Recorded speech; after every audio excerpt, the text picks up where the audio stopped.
What's going on, everybody? Josh Engleman for Awesemo.com, and I am back with my NBA DFS contenders on DraftKings for Monday, March 28th.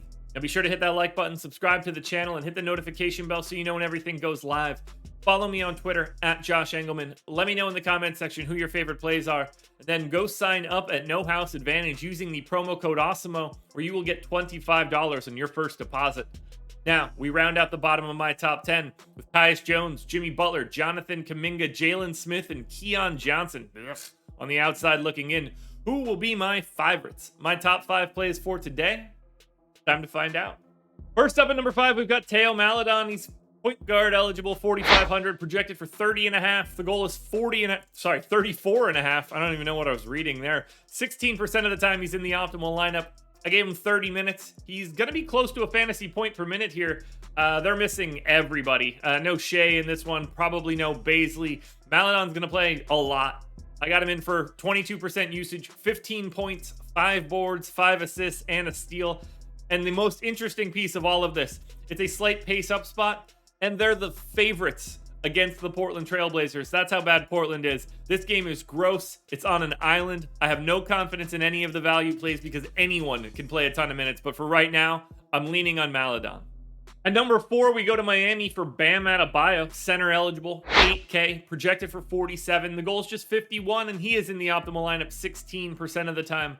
I gave Bam 34 minutes, 1.39 fantasy points per minute in this spot, and he should absolutely dominate. Taking on Sacramento, it's a pace-up spot. Their front court is really bad. Miami, huge favorites. 23 points and 12 boards for Bam on 27% usage, 3 assists and 2.5 stocks. I love the price tag. I love the things that Bam does. He's been playing really well as of late, and he could not have a much better matchup. Now we get into the three-way tie at the top. We'll start it with Poku. Small forward, power forward, eligibility for Pokusevski, 5,900, projected for 37. The goal is 41, and he is in the optimal lineup 20% of the time. Again, it's looking like we have no Baisley. Poku's been playing more minutes. I got him in for 32, 1.17 fantasy points per minute, and a legit double-double against Portland, 16 points, 10 boards, 4 assists, and 2 stocks as well.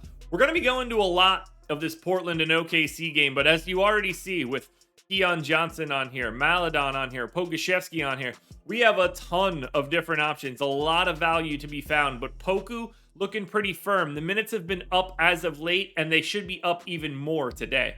Also in at the 20% mark is Jordan Poole, point guard eligible, 8,100, projected for 45. The goal's 52. You guys know the drill. 20% of the time he's in the optimal lineup. I gave him 37 minutes. He's been playing a ton since Steph went out. This is a back-to-back, so I'm assuming no Clay, no Draymond, no Porter. 1.1 plus fantasy points per minute out of Poole, 30% usage, 25, 7, and 5 as a stat line with a steal in a huge pace-up spot against Memphis. They gain 3.4 possessions over their average. And now they are 10-point dogs, which does matter. But if this one stays competitive, Jordan Poole's going to have a lot to do with it. And the pace really unlocks everything. 8,100.